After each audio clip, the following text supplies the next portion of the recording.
everyone, welcome to Woolen Spinning. My name is Rachel. I can be found on Instagram as Woolen Spinning, and you can find me on Ravelry as well for Pearls, which is sort of my username. And of course you can check the blog for all of the RSS feed, a whole bunch of posts that are going up this month about things that are happening in the community, and that is available at wellforpearls.com as well. I just want to welcome everybody to this place. It is Tuesday, December 6th, 2022. It's been a month. I feel like it has been so long since we live streamed. It's really only been 3 weeks, but it just feels like so long. As soon as we get a month with that extra week where we have that 5th Tuesday, it just completely throws me off. Anyhow, I hope that you're all doing really super well. It's so good to see everybody here in chat. When we talk about the woolen spinning community and when we talk about the community, what we're really talking about is, I'm always really paranoid when the kids are at school that the school is not calling. Where was I going? When we talk about the woolen spinning community, what we're talking about is this place where we come together and chit chat. You guys chat in the chat.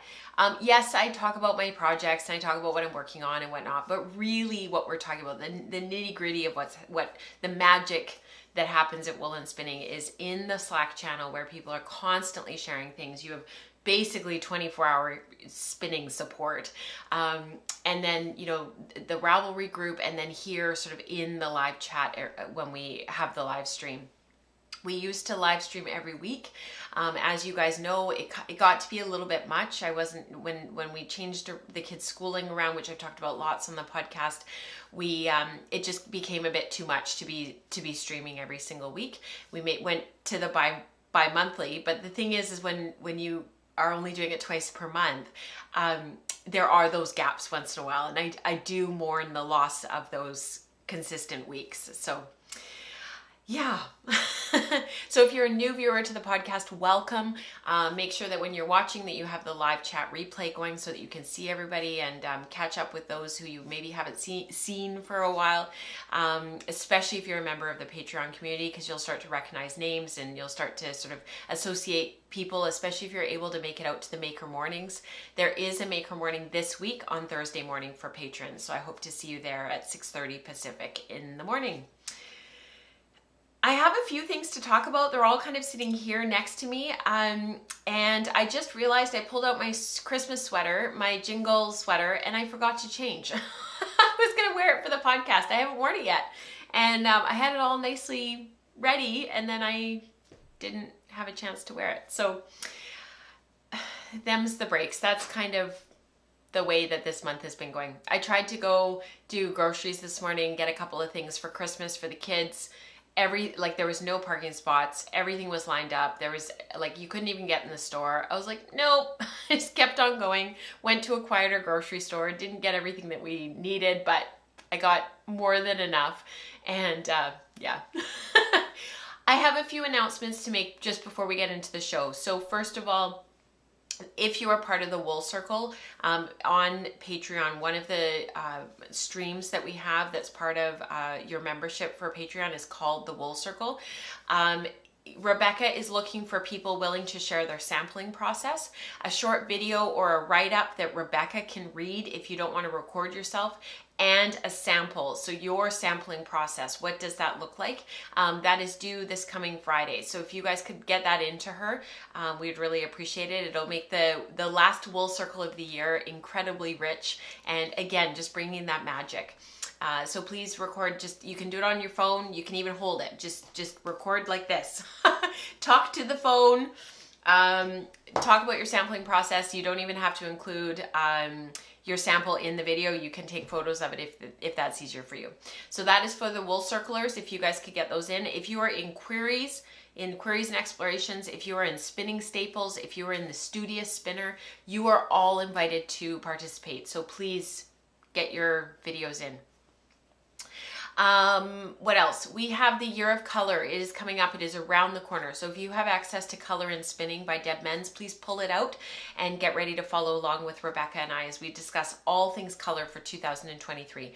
If you do not own the book, don't worry. Don't let it keep you up at night. Don't let it cause any anxiety whatsoever. It does not matter. If you have it, that is wonderful. If you don't, that is okay too.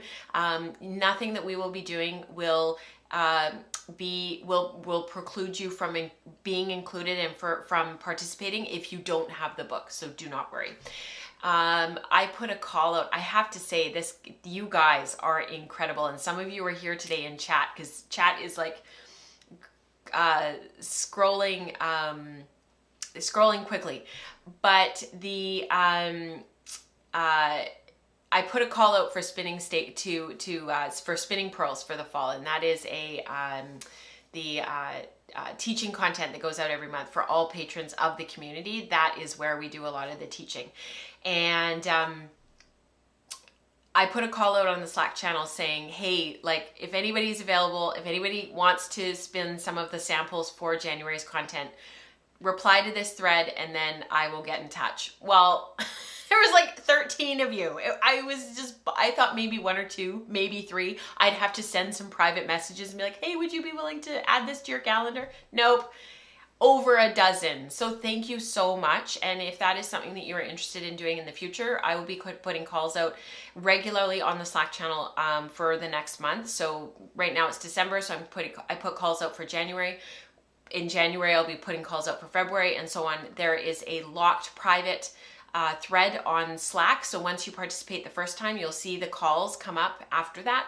If that is something you would like to do in January, watch for the call on the general channel on Slack and I will add you and you can participate. So I'm hoping that our community participation for Spinning Pearls in January is perfecto. It's going to be really exciting. What's really cool is they told me not to share photos of what I had done. They just wanted to go based on the instructions that I gave them. So I typed out the instructions. So it wasn't even me talking and explaining in any great detail. I was like, these are the instructions. And they were like, yep, let us just run with it and see what we come up with. So already the variety is unbelievable. Next episode, so the next live stream, not next Tuesday, but the Tuesday after, I will be including a special sort of year, finishing up the year community participation. If you would like to participate, please share in the Ravelry thread or tag me on Slack under #general in the general channel. What I want to know is what you are most proud of that you created this year. So what are you most proud of? What is something that you... it doesn't have to be finished, but what is something that you created that you are that you're really excited that you did in 2022? Here is the Ravelry thread link. If you want to share on Ravelry, please include a photo. And yeah, that's for our next live stream on Tuesday, December 20th. So get on it. I want to know what you're most proud of. And finally, tell us what your plans are for 2023. There's another thread in Ravelry, in the Ravelry group. If you go to the Ravelry group, you'll be able to find all of this stuff. But this is for what your plans are for next year. So to kick us off in January, let me know what your plans are for 2023. I'll be watching both of those threads quite closely. So please include, if you do have photos of your stuff that you're planning, like, maybe you've got some fleeces you want to do, or you want to work on some sweater spins and you've already got the fiber, if you could include those photos, that would be wunderbar. I think that's it. So let's get into the show.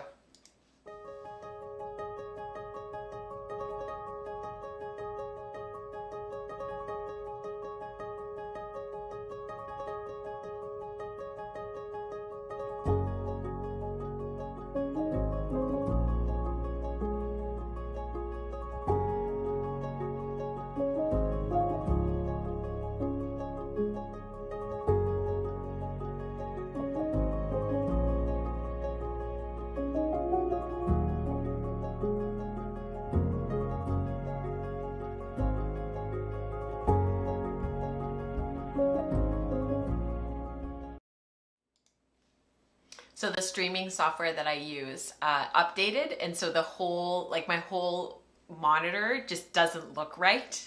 I'm like staring at it going, is that gonna work? Is this gonna be okay? Like, does it look okay? This is like totally weird. Christine says, I'm sitting here with neither knitting nor spinning in my hands and I feel guilty. Embrace the relax. I think we are so hard on ourselves all the time that we have to be doing something all the time. And sometimes we just need to sit. Sometimes we just need to take a moment and relax and just, I've been really trying to embrace not constantly working on things, which is why my productivity has gone, woo. But we drove out to Coquitlam the other day, and it's about a 20-minute drive. I work very close to there, and so it's a drive that we do all the time. I always take my knitting in the vehicle when we go anywhere, and I left it at home. I didn't even take my knitting bag. I left it at home, and I thought, nope, I'm just gonna watch. I'm just gonna be on the highway watching. Mike's driving. I can pay attention to the conversation, or I can just stare out the window. And I think sometimes we need to do that. So I've been working on a few different things, and one of the things that I wanted to talk about specifically today is yarn. We always talk about yarn. As soon as I said that, I was like, wait a second, we always talk about yarn. Come on, Rachel, that's silly. This is Elfinwolle. I think I might have a photo of it actually. So this is the yarn. It's probably easier for you to see it here than it is for me to try to show you on the camera, just because here you can see the beauty shots and you can see the twist angle. So this is a really, really interesting blend. So this is Elfinwolle. Tina is no longer dyeing. I think on a few shows ago, a while ago, somebody had Googled her while we were in the show, and they said, unfortunately, it looks like she's doing travel vlogging now or something, and she's not doing her spinning and her dyeing anymore, which is really too bad because she's very talented. This was a combination of a blend of Shetland banana fiber and Tussah. And when I started to spin it, it was from Deep Stash, and when I started to spin it, I thought, you know, this isn't going to have any elasticity. This is going to have a lot of drape. This is going to hang. This is going to be a really, really beautiful drapey yarn. And sure enough, that's exactly what's happened. If I take two strands here and I pull them, there's not even any point to changing the camera angle so that you can see this. There is no elasticity whatsoever. The little bit that is in here is like millimeters. So as I was getting ready to apply this, I had spun up the 3 bobbins, I had rewound them to the first spun end, which we've talked about just an unbelievable amount on the podcast. Because it's 60% Shetland, I sort of thought, you know, it's over 50% wool. It should probably still feel like wool. It really shouldn't feel to use Megan's word, planty. She's one of our community members. Every time a plant fiber or a manufactured fiber ratio gets too high and the yarn starts to take on non-wool characteristics, she calls it too planty or not planty enough, which I love. It's exactly how it is. It's like it's either too silky or not silky enough. It's too woolly, not woolly enough. This feels quite planty, to be honest. So even though it only has 20% banana fiber in it, with the Tussah being in there to add some sheen, to add some luxury, but again, it doesn't have any elasticity. The overall feel of this is very planty. It also is a little bit toothy, which I was really surprised about. It's not really super, super soft. The banana fiber and the Tussah have no scales. They don't have anything that sticks out that is going to cause any tooth or grip. That is all coming from the Shetland. And I don't know sort of, what type of Shetland this was. Did they add these fibers to it because it was on the coarser side? Is it a double coated fleece and there's a whole bunch of stuff in there? Was it a single coat? Like, we just don't have any information, right? We can't be good scientists. James and I have been talking a lot about like the scientific process because of being in grade 5 and chemistry is introduced and all this stuff. So as I was getting ready to ply, I thought, if I go to my default, which is this beautiful yarn here, which you'll see some photos of in just a moment, and I ply the bejeebus out of this and I really push it and I put that really hard or harder twist angle into this, and I tighten this right up, it is going to absolutely ruin this yarn. Not only am I going to lose that really beautiful drape, the other part of that is that this sort of slightly harder yarn is going to be so hard. We're talking like probably getting into the realm of like rope. And for what? Just to say that I look at the skein and I like the twist angle? Like, so I intentionally kept the twist angle gentle on this. It is about 30 degrees. The fiber is after washing and finishing it, it just is, it hangs beautifully. There was a little bit of loft after I washed it. It did come back to life a little bit, because in the skein after freshly plied, it was pretty flat. It just looked kind of a bit like and just kind of a bit dead and flat, and I thought, oh, I wonder if I'm going to end up putting this back through the wheel. But after washing, leaving it to soak for a while, that Shetland kind of, the crimp reactivated, everything kind of came back to life. And because it's 60%, it's enough that it'll make a difference in that finished skein, and it poofed up quite nicely. As you can see, this is a 3-ply, so it does have that tendency to be more round. I did intentionally do this as a 3-ply, knowing that I would lose some yardage by not doing a 2-ply, but I had originally set out to spin this as a 3-ply fractal, and I didn't want to deviate from that halfway through, because as I was spinning that one, when we spin fractals, you spin one of your bobbins end to end, so you don't strip the fiber. You can pre-draft it if you want, but you're spinning the colors in continuity from one end of the braid all the way through to the other end that the dyer put on in the order that the dyer put that dye onto the fiber. So you're not manipulating it in any way. And so because I knew that one skein was all the way, that one bobbin was spun all the way through that colorway, I wanted to preserve that, because if I had gone to a 2-ply, I would have completely interrupted all of that work that I'd done to manage my singles in the first place. The pre-drafting, breaking apart the skein and making sure that I had equal parts for each bobbin, all that kind of stuff.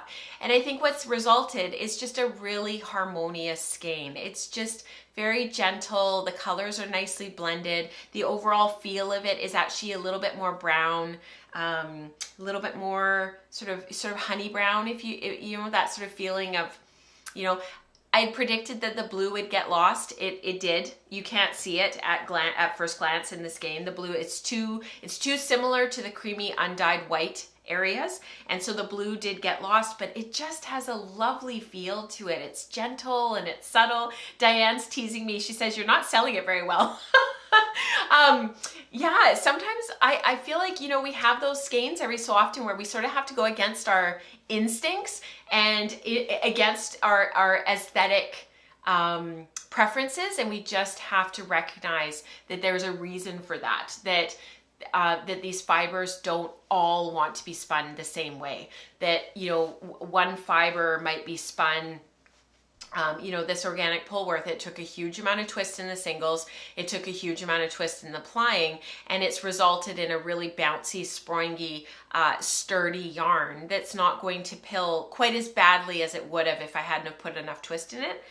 This one, the staples are longer, the distance of draft was a bit longer. I was spinning very fine to make a fine fingering weight 3-ply.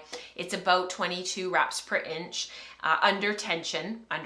So that's with the air removed, where you hold your yarn under tension. And it doesn't feel wiry. Like I said, if I applied it more, it would have ruined it and made it really wiry. And it's ended up being a really, really nice skein of yarn. Now I've lost the tag that Tina sends with her yarns, so I have to try to find that so that I can label it properly, because I came across, can you guys believe it? Do as I say, not as I do, because I found a whole bunch of yarn in my stash the other day. I've been clearing things out, tidying up, and none of it's labeled, and it's undyed white yarn. So I'm gonna have to go through my project page on Ravelry and see if I can match it up to what I've already spun. Eve is asking, could we have some teaching content on how to manage so much fiber at once? I'm spinning a gradient to chain ply and there is just so much fiber in my hand. Yeah, you know, a lot of that's just learning how to spin across the top and learning how to keep our fiber intact next to us, either bundled up in a pocket of a spinning apron or loaded onto a disc staff, which honestly a wooden spoon works really well. Where we're keeping the rest of the fiber organized, but we're not allowing it to sort of roll around on the floor and, you know, get tangled up in our lap and all that kind of stuff where we, you know, where that beautiful comb top sort of just gets more and more and more damaged. And by the time we get about, you know, a third of the way through it, we're looking down at it going like, where did my prep go? And we're trying to manage all of this fiber while we're spinning, let alone having the bundle of it sitting next to us. So getting that up and off your lap, either into a pocket of a spinning apron, onto a disc staff, so that it frees you up to just focus on learning how to spin across the top. That if your fiber is managed, your fiber supply is constant and you can deal with it, then you can, you know, figure out your hands. So yes. You're always in bed. Yes, she is. Eve's already in bed for the evening. And they're teasing her that she's always in bed. That's so funny. So, that is that project. I'm happy to lay it to rest. I feel like I was working on it for quite a while. I obviously wasn't monogamous with it. I was working on other things, so that was certainly part of it. But I'm really happy with how the yarn came out. What am I going to do with it? I'm not totally sure. Do I have enough yardage that I could weave something? I would love to see it in some sort of a beautiful stole. I think it really speaks to me as, well, actually it could be warp or weft, but if you put it in as warp or weft, actually it would work really well as weft, and then did like M's and O's, or sorry, not M's and O's, M's and W's, or a bird's eye twill, or you know, what's the other one? Goose twill. What's it called? One of those, like one of those twill patterns. It would just be beautiful. A point twill, simple point twill, and just having that moving across and have the opposite, like the warp or the weft. If you use this for weft, the warp, I sort of in my mind, what I've got in my head is like, you know, a natural white, or a really lovely natural brown Shetland for your warp. It'd just be beautiful. Yeah, incredible. All right, let's talk about the Toothy. So Toothy, this is a Perendale mixture of a whole bunch of stuff from Eastern Canada and the Eastern United States. So this is done at a mill over there in Ontario, and they kind of take like just from the wool pool, and it's all, there's a reason why Ling calls it Toothy. She dyes it, but it's all these natural grays and browns, and there is a little bit of white in here, but these are all the colored fleeces that they get that go into the wool pool. It's Toothy. It's sort of a medium to high, or I guess medium high micron counts. Like we're looking at like probably somewhere in the range of like 28 to 35. There is a lot of variety in this. Like some of it you can just feel that it's toothier, and then other parts of it you kind of feel it and you're like, no, that's definitely a little bit softer. I have now spun. I'm quite impressed with myself. Can I get a well done from you guys? I have actually spun 1.5 of these braids already. So I have 6 or 7. This is for a large weaving project, and my goal was to have the first 2 braids spun and plied by today. I'm not that far off. I've only got this left to go. Sure, I've got the plying to go, but that's, you know, it's not too bad. This was my initial sampling. We did this on the show a little while ago. I can link to it after the show is over. And we went through carding, we dizzed off, we did a 2-ply, we carded, we dizzed off, we did a 3-ply. I did some I spun from the pre-drafted strip. In the end, there just wasn't enough difference from all of the different samples to really make that much of a difference in how to spin this. So what I've been doing is just stripping it down very gently so as not to sort of rip everything apart. Stripping it down sort of about the width of my thumb, and then pre-drafting it and spinning it. There is such a huge variety in this of staple lengths. Some of it is short, some of it is long, some of it is somewhere in between. In some ways I can see why people would want to just spin this long draw, and you know, yes, it's sort of from a like a roving type prep, but you know, you could grab a chunk of it, put it over your finger, spin it from the fold, just do long draw to really, you know, add some air to your spinning. And because it's all different staple lengths, I'm finding that my distance of draft is constantly changing. It's making spinning these singles really difficult. I'll hold this up at the camera. It's making it very difficult to keep them really, really super consistent. And that's challenging. So when I was looking at the yarn, it's sort of about the fineness that I want. It'll be interesting to see what the initial finished skein is like in terms of the grist. I wouldn't say that the more that I'm spinning this, that it's getting that much easier to manage the constantly varied staples in this. Like some are really, really short, and I've taken to just pulling them right out and just getting rid of them. So the other conundrum that I'm having is, do I ply this as a 2-ply and have a total of 8 ounces of fiber ready to put on the loom and to sample? That's the whole point of spinning these first 2 braids. Or do I 3-ply it? And I've done samples of both. I've done plyback samples. I've done bigger samples where I'm just sitting at the loom playing around. And I know that the only option that I have is to put it on the loom and see how the yarn acts. If I do a 2-ply, I'll obviously have a lot more yardage. I can, you know, but it'll be a much finer fabric. I'll have to set it much more closely. If I do a 3-ply, I don't have to set it quite so closely. I'll get, you know, a sort of a more body to the fabric. Yeah, it's really gonna come down to what the end use is, what I need it for, what I want to use it for. I want to make a coat. I am leaning toward the 3-ply. So what I was actually thinking was just chain plying this. It's easier to manage my singles when I'm going to be sampling anyways. This is not the finished product anyways, and just chain plying it. And that would give me a big skein to do some samples, throw a 2-yard warp onto my little Jane, my Louette Jane. It's 15 3/4 inch wide little table loom. I have the Jane 40, and I could just get some samples of fabric woven off, do some twill, plain weave, and then I can go from there. Because what my hope is actually a 2/2 twill coat fabric, and I am leaning toward the 3-ply. Is it worth putting it on the Zoom loom to see? You know, it's funny, Sam, actually, I did think about that. I often will say to people, oh, just do a little pin loom sample and just see what it looks like. In this case, it probably is worth it just to kind of get an initial, like, you know, but the more that I'm thinking about it and the more that I've been sitting with this bobbin, I put it at my place at the kitchen table, and that means that I have to look at it all the time. And I can sit there and look at it and say, this is very inconsistent because of the shorter bits of fiber, and this is going to have a tendency to pill, and it is very fast to spin. That's why I have a braid and I have done since last show.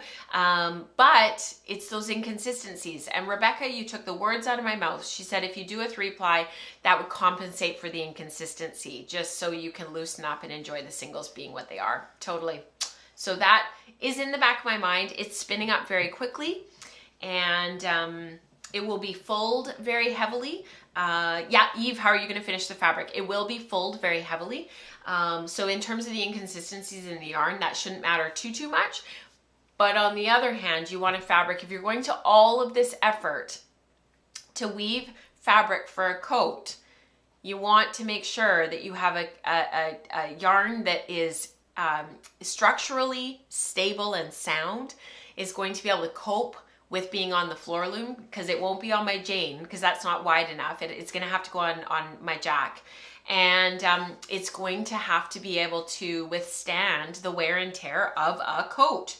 As you can tell, this is one of my favorite colors. I wear it all the time. So yeah, lots of things that I'm thinking about and just trying to figure out like where to go next. And this is the whole purpose of sampling.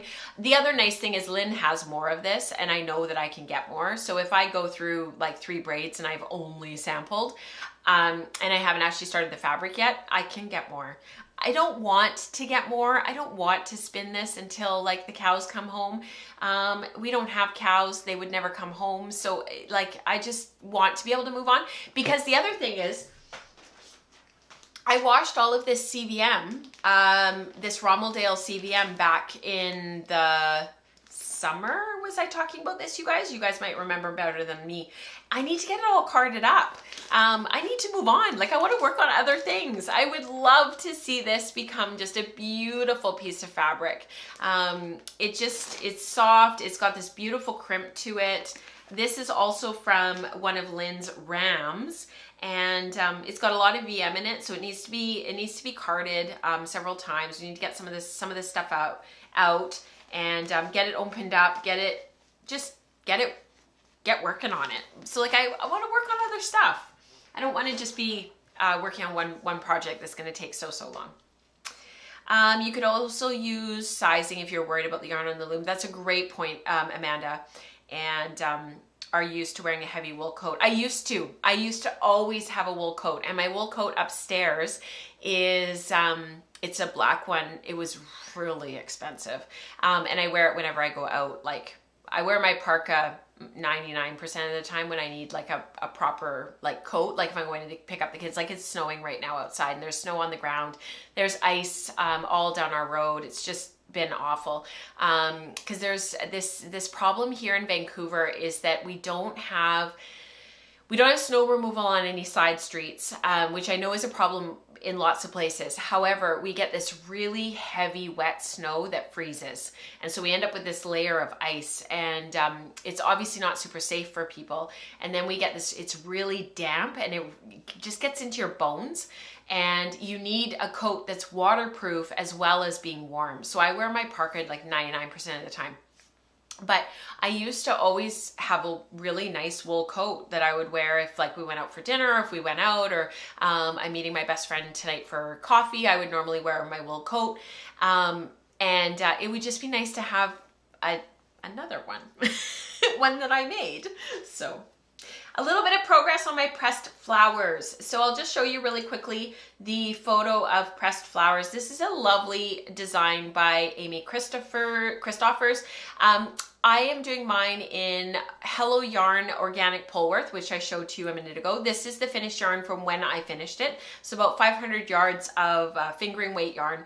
And I'm holding it with Disdarrow Ranch Copaca. So it's their Corriedale alpaca blend. I think there's Romney in this as well. It's probably not their Copaca. I actually went to their website the other day and I saw Lori at Knit City, and their website says they're permanently closed and everything's taken down. So I'm not totally sure. Anyhow, I'm using this yarn. I had done extensive swatching with this yarn when I was hoping to use it for woolen honey, but no matter what I did, I just could not get gauge with that yarn, with this yarn for that pattern. So I punted, I put the yarn away, it went on timeout, and then Amy published this pattern.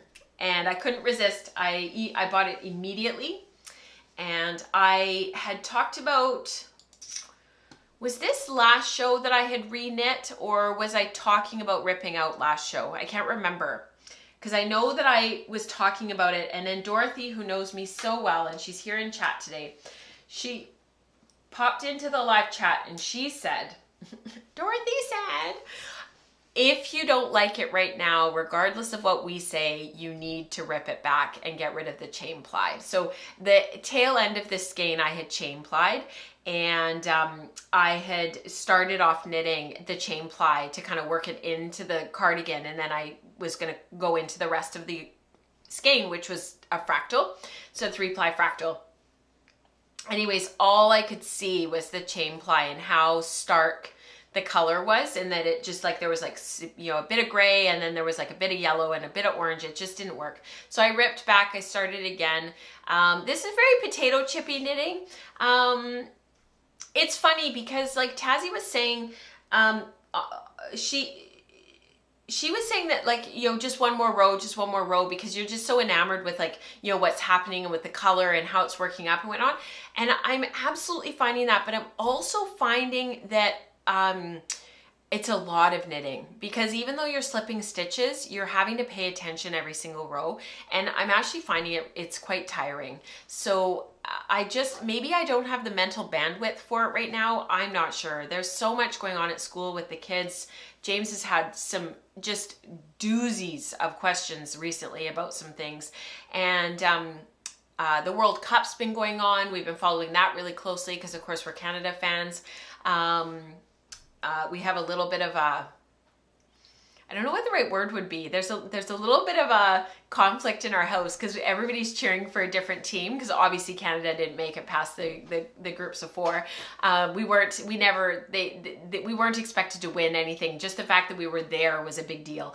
And now that we're sort of into the round of 16, the kids are having some fights about who they think should win. Anyhow, so I think just with everything going on, I've kind of put this aside a little bit, and I've actually been looking at Amy Christopher's hat. Is it Dama? It is just the cutest thing ever. It's Dama. It's got like reindeer on it, and honestly, I am very tempted to cast this on as like a complete and total side project, distraction project. I just, you know, just as like a palette cleanser. I do not need another hat. There is nobody in my life that would want a hat. I just really like it. So Christine says I had Belgium and Serbia in the sweepstake at work, so I know I'm not going to be the winner. Yeah, that's too bad. Belgium beat us, but in a very, very what's that word when things are oh, what's the word? Words, Rachel. Controversial game, the Belgium-Canada game. Yeah, we lost to them. Reknit last show. Thanks, Dion. You guys are so good. You're like on it. You guys are amazing. All right, so I think that's kind of it for what I've been working on for up till now. I haven't been working on a ton. As you can see, I actually finally installed my big warping board. There is nowhere in the house that we have a good wall that I can work and keep everything clear and you know, be able to wind big warps. It's the biggest Leclerc warping board. I bought it about a year ago. It can do up to warps 22 yards long. My other one, my large Ashford can only do up to 11 yards. So this is going to be a game changer. I've already found that getting warps made are quite a bit faster since hanging this on Sunday. So it's Tuesday now. I've got this warp almost finished. This is the 3rd part of 3, and I'm almost done. I'm over halfway, and I'll be able to throw that onto my jack. I am winding another warp of Crackle tea towels, so I will be telling you guys about that in Welford Weaves in a coming episode. Yes, there is a reason I will tell you in Welford Weaves. So if you haven't seen Welford Weaves and you don't know what I'm talking about, Welford Weaves is a like supplemental podcast. I'm not sure how else to describe it. It's on the YouTube channel, youtube.com/Rachel Smith, capital R, capital S. And I try to premiere it on the weeks that we don't have a live stream. I try. Not every Tuesday, but I try. And I talk about what I'm weaving, what's on the looms, what's happening. And it's an opportunity for me to share what I'm working on, but not to clog up the podcast, because we've already been sitting here for 40 minutes and I really value your time, and it's a lot to cover. It's a lot to talk about. So thank you, Dorothy. She says the colors in your pressed flowers will look great on you. Thank you so much. I really appreciate that. All right. I will see you on the other side, and we'll do community participation. This is actually from last show that we didn't get to, so I'm excited to share it with you. So I will see you on the other side.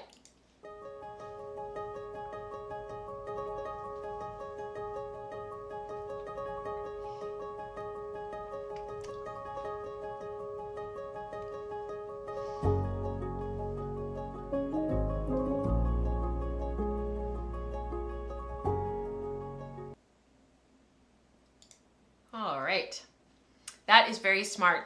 Dion is sorting through her hand spun and she's marking the skeins with the approximate gauge. That is very smart. Very smart. All right, so these are all the alongs that are going on in the community right now. They are varied. There is a lot of stuff. This is going to get cleaned up for the new year. Our Radnor breeding color study is going to be finishing. Spindle Spun Stitches is on a bit of a hiatus right now. Our Zero to Hero will be reinvigorated for 2023. I think that's going to turn into Year of Color 2023. All these things that are happening, and that stuff will be this will sort of be redone for the new year. So yeah, it's important to sort of look at this stuff every so often and say, is this still relevant? Do we still want to be working on this stuff as a group? Do we want it running in the background so that people can continue to share? Absolutely, but not necessarily stuff that we have to work on every single week. So our sock colors spin along. I'm not sure, Rebecca, she's here today. Are you going to continue this? There's been a lot of participation. People have been working on stuff throughout the year. She started this in the late spring, early summer. So I don't know if you guys want to continue.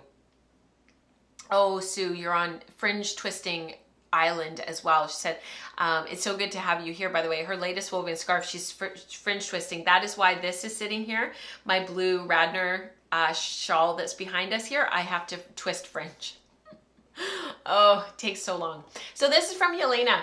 I finished knitting my eider socks and really love how all the colors blended. This felt rather cotton-like. The cuffs were chain plied yarn, but the rest of the socks were crepe plied. I'm pleased with the color, that the colors didn't turn to mud, but blended to have more of an Easter egg watercolor effect. They are beautiful, and these are all of her other socks that she's been working on over the course of this year. I'm sure you guys recognize a couple of the colorways. There's one, this one here. I can't remember what the colorway is called, but it's one of Katrina's that we did for the Finn breed and color study a few years ago. It's one of my favorites. Anyhow, beautiful yarn, Yelena. I think you just did an amazing job, and I love seeing all of that crepe plied yarn at the top there. It's sitting above the chain plied yarn, so you can really see the difference. It's fantastic. It did start in January? Holy smokes. She says, yeah, Rebecca says it started last January. I can't believe it's been going that long. Holy moly. All right, this is all of the general stuff that everybody shares, and honestly, I can't keep up. You guys share so much, you make so much, you are so supportive of one another. It is unbelievable. So this is from Megan. She's the one that describes yarn as being too planty or not planty enough. I love it. She's finished her waistcoat, adapted from Oak by Marie Wallen, and she just needs to sew on the buttons. She's torn between these Celtic ones and some wood ones. I think these ones are beautiful. Lovely. Her color work is incredible. Incroyable. So Rebecca's, oh, Lakeside. Thanks, Eve. Yes, you got it. That colorway that Yelena was spinning, this one right here, that sort of greeny, tealy one with the red, the hits of red up there in the cuff, that's Lakeside. My favorite colorway. Rebecca said she's going to take a bit of a break on socks.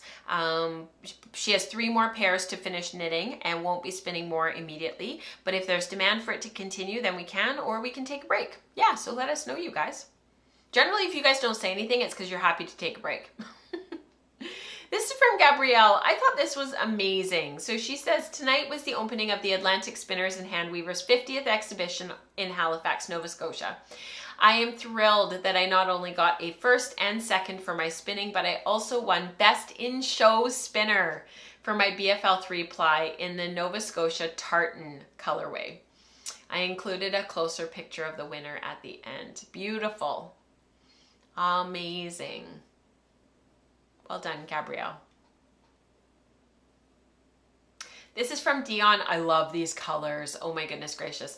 I've really been wanting to finish a knit to feel that I've accomplished something, and I really enjoy working with my hand spun. So the hand spun is Polworth, faux cashmere, and Surrey alpaca from Hedgehog Fibers. Beautiful. So she blended this all up. I don't know if she did on her drum cutter or her blending board. Dion does a ton, like she makes her own blends. She figures out her colors. She's just incredibly prolific when it comes to spinning with color, blending with color, just the confidence to just jump in and try stuff. She's just on the ball. And this is another example of her work. It's just beautiful.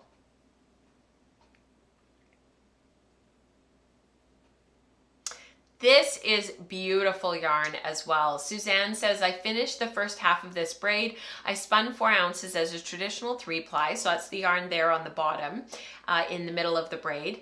And I have a 4-ounce skein dyed in the same color, in the same color, and I have 4 ounces left to spin. My plan was to chain ply the last 4 ounces, but I'm currently debating a 3-ply fractal, or maybe strip it down 3 times and chain ply that for shorter color repeats. I want to use all 3 skeins in a project together, along with a neutral that will to look at the different ways of managing color. Love this. And I love it when dyers do yarns in a colorway and then they take that colorway and they put it on fiber, because no matter what you do and no matter how you spin it, you will never create what they can do on yarn with the same colorway in the fiber. But I think the richness of what we can spin from fiber is sort of the magic. That's where we get this just incredible effects that we can create. And this, you know, just speaks volumes. Like, look at the richness of that skein that she spun, the richness of the colors, the depth, the interest.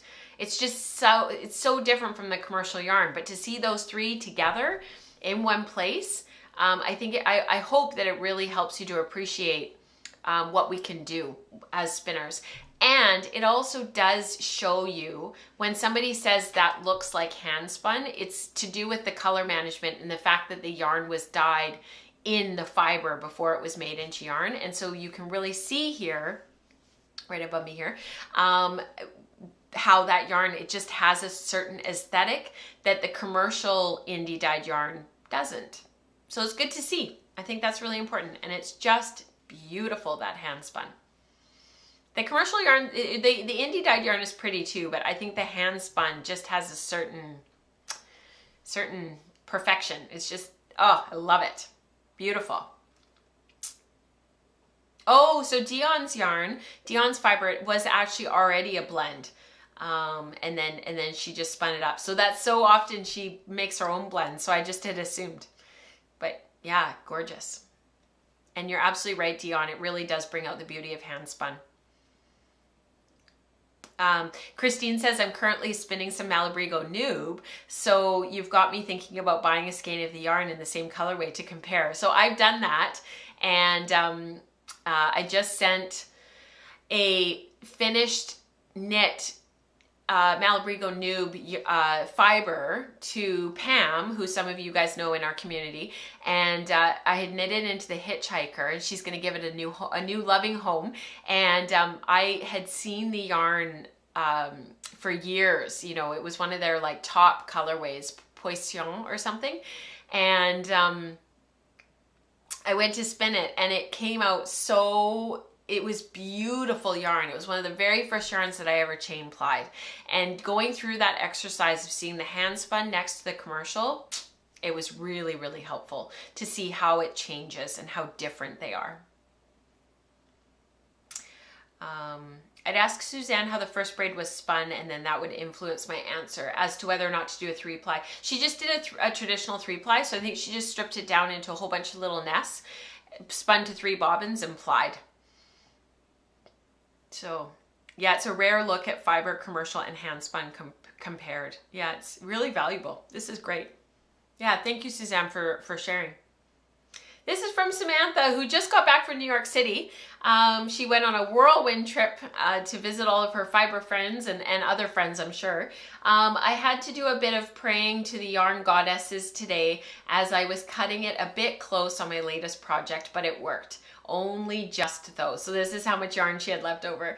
Now to weave in the ends, wash and block before I compose in my new jumper, all ready for my holiday next week. That was her trip to New York City.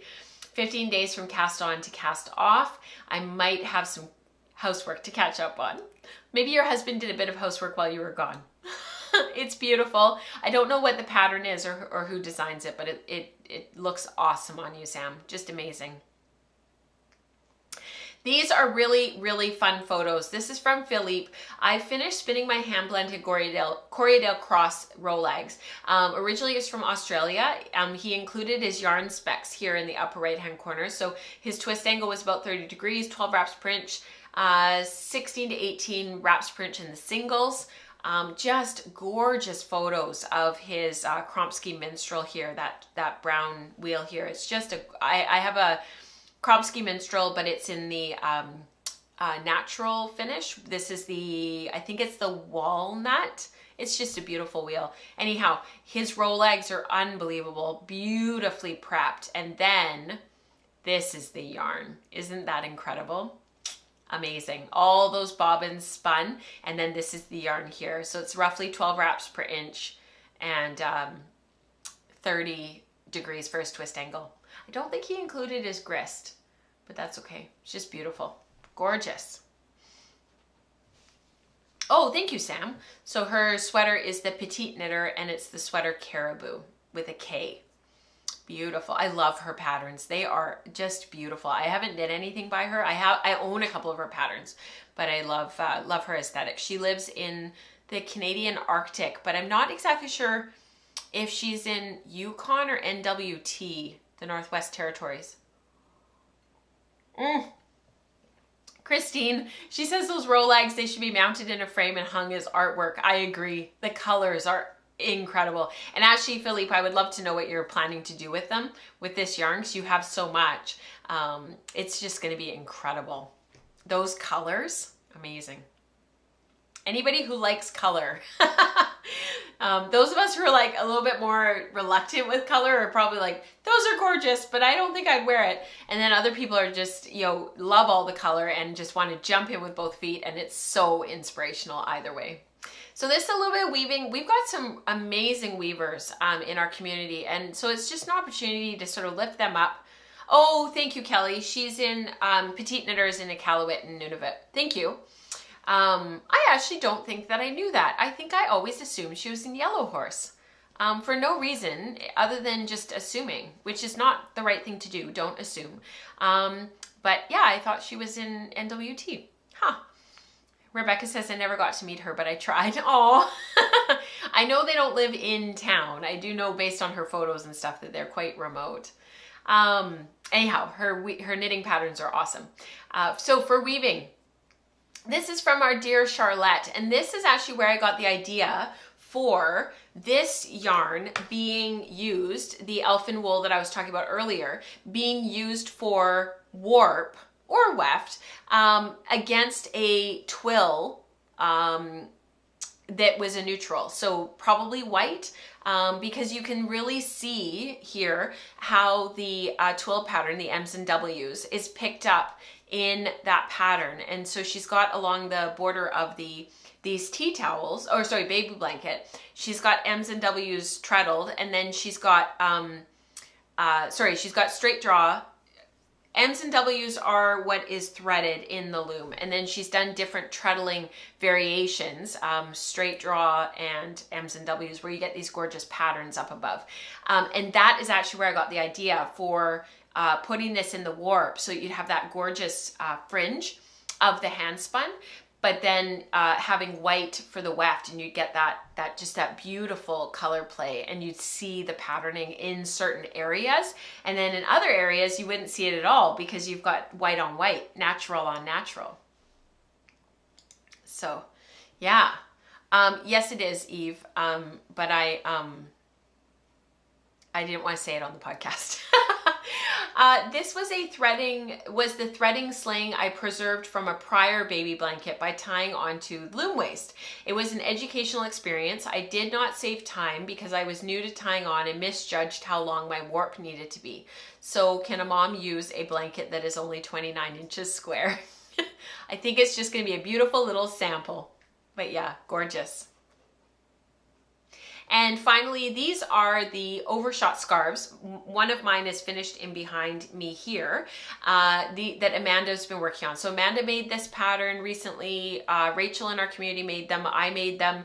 It's been really fun to see a few people making these overshot scarves. So these are from season 6, episode 4 of Jane Stafford's online guild. So if you're interested in making them, that's where you find them. I've been working on the overshot scarves from Jane Stafford lately. You've probably seen me wearing the first one, which I cut off the loom to double check the finishing. I've been having fun this week with using different color combinations, so I thought I would come and share here. So much fun. Beautiful, beautiful.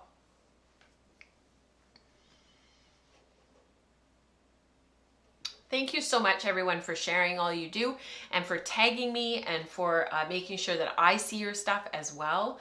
I really appreciate that. And it's really fun to do community participation and to share with you guys and to just for everybody to take a moment to see what everybody's working on. It's just really wonderful. So I hope that you have a wonderful couple of weeks. We are edging ever closer to the winter holidays, whatever it is that you celebrate or do not celebrate. So I hope that this time of year doesn't cause too much stress and upset and and anxiety and just having to sort of keep up with the Joneses in terms of what's expected. We're really trying this year to keep it unbelievably small and just downplay everything and just keep it really, really kind of manage expectations a little bit. It just feels like it's just gotten so out of control, particularly here in North America. This kind of holiday season is just so crazy now. So Mike and I really this year are trying to make a conscious effort to just bring it right down and bring it back to what's really important, which is family. And it is a Smith Christmas this year, which is kind of nice. So my brother and sister-in-law and their kids are going to be here, and the 9 of us will be together for the first time since the Christmas right after my dad died. So it's been 3 years. This will be 3 years. So it'd be really nice to celebrate together. Next show is going to be a little bit different. It is the last show of the year. It is December 20th, Tuesday at 1 p.m. Pacific, per usual. The kids will be home and they'll be around, so I'm hoping that I can find something for them to do. But I wanted to do a little bit of a year-end reflection kind of a thing, and I wasn't going to do it. And then I thought, no, like I've got it all prepared and I've got it all ready. I worked on it back in November. I think it would be really nice to kind of say, like, go through what we did really well, what were some of the challenges, and what we're sort of looking forward to. So I hope that you'll join me next episode for that conversation, for some of the sort of this is where we're going, this is where we've been. And yeah, it'll just be sort of a little bit more of a reflective, quieter kind of an episode, and I hope that that's okay. So it's a nice way to end the year. I always come to the end of a year feeling a little bit bittersweet. It's like, really, another year is gone, but also feeling excited for the next one. So all these things that I'm thinking about. I hope you have a wonderful couple of weeks. Hopefully I will have a Welford Weaves episode for next Tuesday. If I do, then I will see you back here at the same time, same place. And if not, I'll see you the week after for our last live stream of 2022. So until next time, have a wonderful, wonderful couple of weeks. Happy spinning, happy making. I hope that you're feeling very creative, that you're getting some downtime and some quiet to work on your stuff. And until then, happy spinning, happy making, happy all the things. Bye, guys.